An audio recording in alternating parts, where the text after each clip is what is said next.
those voices?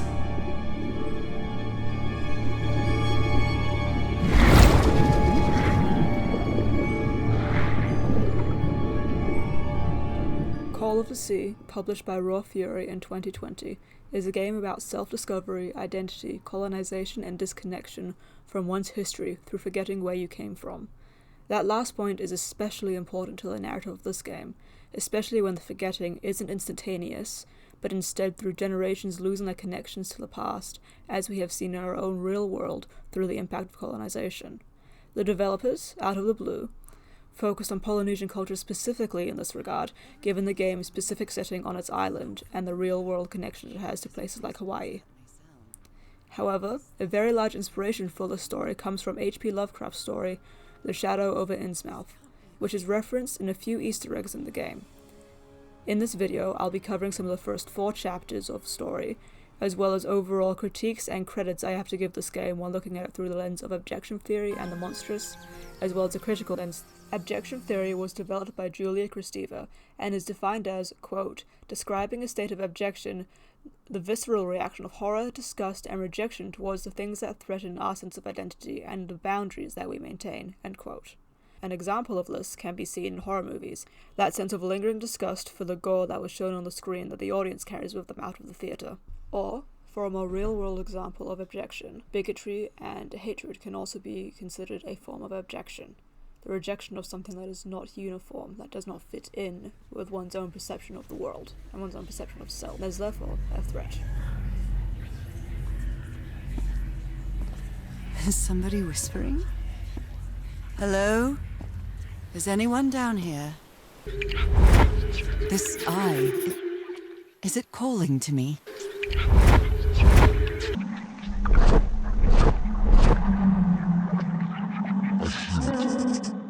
I'd better draw it just in case.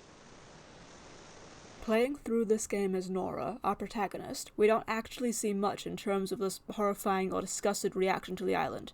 She says repeatedly throughout the game that she feels stronger here, less burdened by her chronic illness that inspired this whole plot. However, in the evidence and notes left behind her by her missing husband Harry, who came to the island first searching for a cure for Nora, it is evidently clear that he and his crew were not having the same experience as she is. Infected with a black ichor that seems to be the same thing causing Nora's ailment, these outsiders who've come to the island in search of something precious in order to take it back to their homeland are driven mad, wounded and killed, and seem to have had the worst brought out in them. Great Scott! That's black ooze! What's happening? What's happening? I'm thinking. Holy Moses, what is that creature on the horizon? Wait a moment. No! Ah! What is that? What kind of creature is this? I need to get a closer look.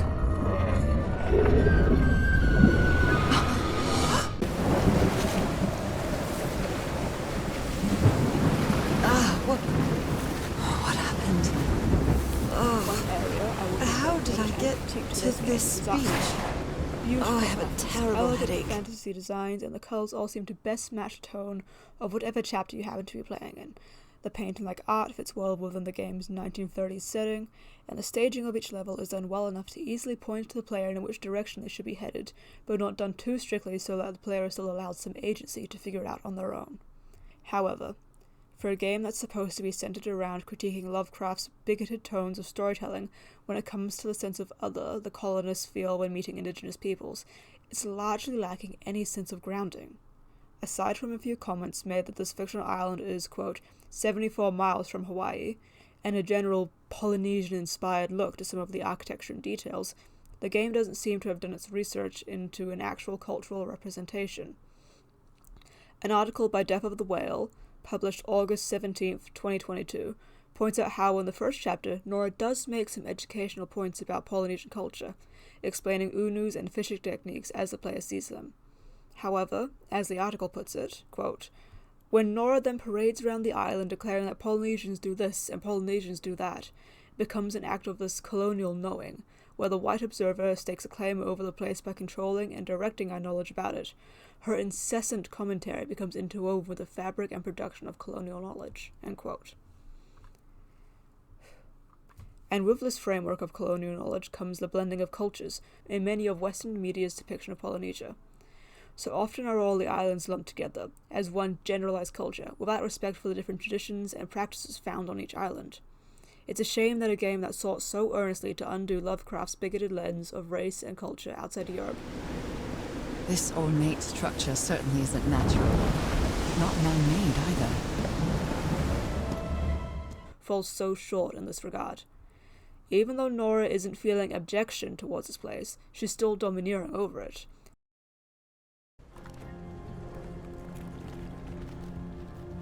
Trying to make it fit into what she wants it to be, into what she believes it should be. And again, I do respect Call of the Sea. A Polynesian consultant was even hired to offer advice on the architecture and wildlife of this fictional island. But it seems to have focused so hard on turning the narrative back on Lovecraft that it forgets what the narrative is about. One thing that is important to know about H.P. Lovecraft's work, especially in the context of it being an inspiration for this game, is that his horror is fairly consistently presented through a lens of more.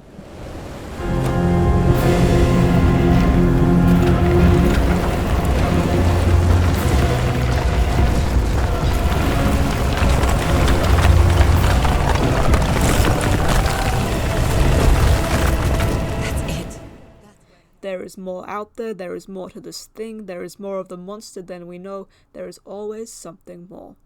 And that, combined with humanity's innate fear... I'm not sure why, but I don't feel this island is dangerous. Maybe it's because I haven't spent as much time here as Harry did. or objection of the unknown, is what made him such a renowned author. However, the way he presents this moreness, this devastating other, is that it's only unknown to the alleged greatest minds. Whew, that was quite a hike. Minds who come from colonial countries. England, America, wider Europe. These colonial perspectives can't understand what they witness when they arrive in places that are foreign to them, which is where Lovecraft is able to draw out the horror and objection of his books. It's also important to know that Lovecraft was not an open-minded man when it came to other cultures, hence his novels centering around the horrors found in unfamiliar lands with unfamiliar peoples. Call of the Sea was made with the goal of flipping this perspective around. The disconnect is already in place between Nora and the island from the start, and she is aware of that very well. But instead of abjection towards the island, her objection is felt towards her sickness, herself. And she learns more about her own history and culture throughout the game. Her ailment is reduced more and more. A quote from the creative director, Tatiana Delgado, reinforces this. Quote, Our purpose is to tell a story of a resolute woman on a journey of discovery and acceptance. To sum up, a rise to sanity instead of a descent to madness.